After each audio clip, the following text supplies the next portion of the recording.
Welcome to Private Asset Management's Week in Review. Today is Friday morning, February 10th. I'm Dillon Hakes. I'm Mike Love. Mike, we had a little bit of a negative week for markets this week, mostly flat. We've obviously had a lot of strength this year so far. What are your thoughts on where equity markets are? Well, let me take you back to where they were in December, which was quite a bit lower than they are currently. Markets tend to overreact and underreact. I think what happened in December is we got completely oversold and a little bit irrational. So I think what's happened in January is we've repriced back up a little bit. January was a strong month, and there was a lot of pessimism out there. And I also think that it got too pessimistic, and so we come into January in oversold conditions, pessimistic. That leads us into a better month, and I kind of think that's where we're sitting right now. We've talked about it in the past how, things don't necessarily need a positive catalyst. Sometimes when you, as you've mentioned, sometimes when you get things, so unbelievably pessimistic on one side, it doesn't take much to spring things, to the positive direction.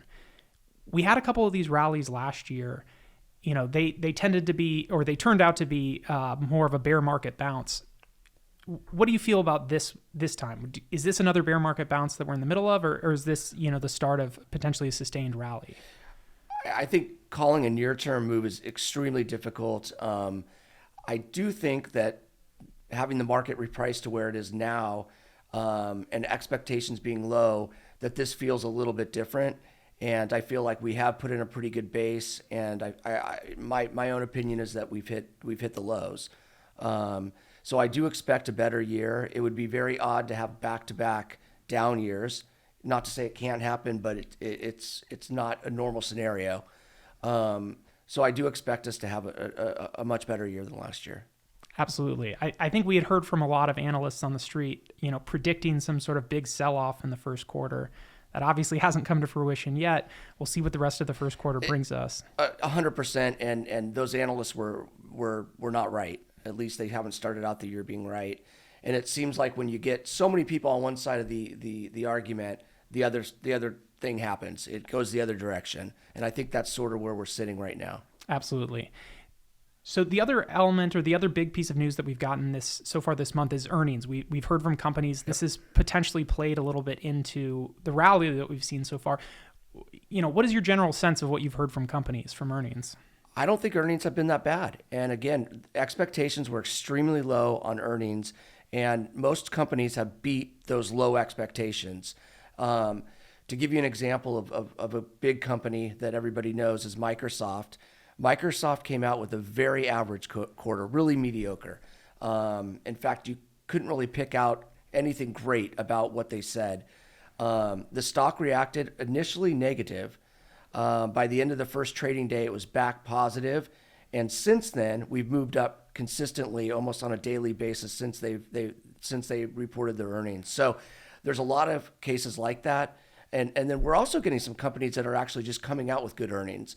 Pepsi just came out with a really good quarter.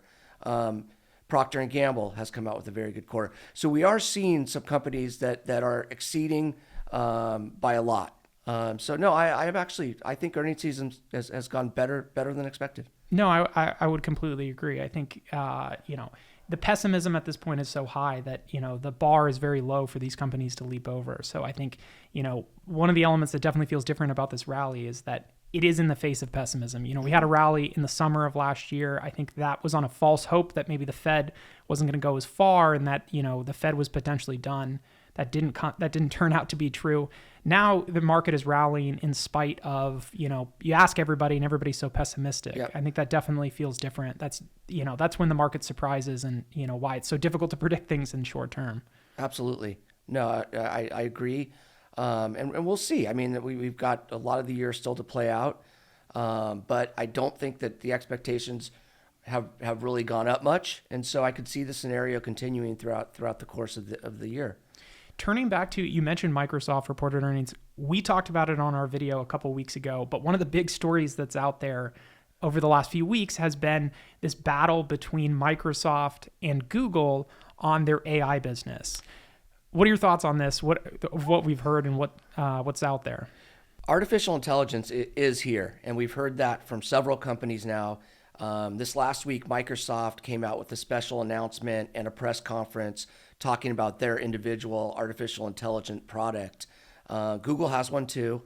The CEO of Microsoft is talking about how it's the biggest development since the cloud was developed, which was back in like 2008. So this is transformational, and I think you're going to see this implemented in search engines. And I think this is going to be a really, really big deal. And you can almost think how companies are going to use this. Look at it like an Amazon, shopping online with Amazon, and how you're going to be able to almost just talk to it, and it's going to know what you want and need. Yeah, I think it's going to be a really big deal. No, I completely agree. I think we talked about it in previous weeks. It's amazing to see that it's potentially here. It might actually be a real tool that we use, either this year or next year in the very, very near future. Speaking about those both companies that have been talking a lot about it. So Microsoft had a pretty positive reaction overwhelmingly to their release about, rolling out this chat GTP product. On the other side of things, Google had a very negative reaction to their rollout. It seemed like they may have rushed things a bit, trying to compete with what Microsoft announced, and then them trying to rush their product to the public. What are your thoughts on this whole thing? Well, Google also showed off their artificial intelligence, and it didn't go so well for them. But in listening to analysts talk about it, actually Google may have a lead on Microsoft, and it may just be one of these things where showing the product, it kind of messed up, or it didn't work. It didn't work well. But it's not to say that they don't really have the same or similar product, or possibly even a better product. And we'll see. But the race is on. Those are probably the two biggest players right now that we know of. And it's going to be really exciting to see where this goes. No, absolutely. I think it's going to be really fun to watch. We mentioned it before. I don't think this race is over. I don't think that we've decided a winner here. No, I think you nailed it perfectly. Google, their hand was forced a little bit by Microsoft to reveal this product, I think, a little bit faster than maybe they wanted to. They've spent a huge amount of money. They've invested tremendous resources developing their AI. Google has some of the top talent in the world. I'm not sold on the idea that they're way behind Microsoft.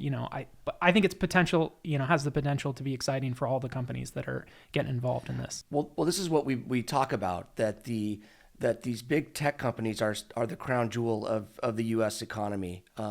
We're ahead of other countries. And this is on full display with this artificial intelligence product that we're starting to see come out. So it'll be a fun race to watch. No, absolutely. Turning to the last topic that still, hasn't disappeared. We've sort of, it's been ignored for at least the current week, based on some good news we got last week. The Federal Reserve interest rates. This has been driving markets pretty much for the better part of a year. We did get some good news last week. What are your thoughts on interest rates, what the Federal Reserve is doing, kind of where we're at? What do we have in front of us? Sure. You're going to get a lot of different opinions on this topic. So I'll give you my opinion. My opinion is that they have switched policies, that we've gone from taking up rates as quickly as they can in big, huge chunks at 75 basis points at a time, to where it looks like they're going to start paying attention to actual data, and that they think that they're using terms like disinflation right now. They're not afraid to say it, that they think that we're in a disinflationary period of time, or at least process. And so if that's the case, that could mean that we're towards the end of these rate hikes, and that we'll continue to see inflation roll over, and eventually we can normalize rates. That's my take on it. No, absolutely. I think it's been a tough ride, for the better part of a year. It's really driven markets downwards. I do think we're getting pretty close to the end. We've talked about it, obviously, in previous weeks. We're expecting slower rate hikes, maybe only a few left. I think we're very near the end. I do too. I think that if inflation does start kicking back in and moving higher, I do think that they'll continue to hike. I mean, they've said that. The Federal Reserve just said that this last week. But yeah, they're definitely in the media on almost a daily basis, and it's a big conversation and a lot of different opinions on what their next step's going to be. Mike, what are you looking forward to next week? What are you looking forward to in the market right now? What are you looking out for in the future? Probably the same thing that everybody else in the financial world is going to be watching next week, which is that CPI number. I believe it comes out on Tuesday, and that's going to be really important. That will be a market mover. Hopefully, we're going to get a number that is on the lower end of expectations. Also, be watching earnings. And as long as the earnings trend the same, I think that should be some stability in the market. So those two things. Absolutely. And I know that you've got some exciting news for next week. I believe you're bringing a special guest. Why don't you share? Yeah, absolutely. So we've got a fun video next week for you guys. We're going to do a conversation with one of the top realtors in Southern California. They're going to give us some information on an update on the real estate market. That's obviously been something that in the past we've talked about and has been a wild ride the last few years. It's been a very interesting market. I think, people who pay attention to that the last 12 months. So we want to get an update from an expert on what's going on there. I'm excited to hear what he has to say. Absolutely. So keep an eye out for that. You'll see the video come out towards the end of next week. We want to thank everybody for joining Private Asset Management's Week in Review. We'll see everybody next week.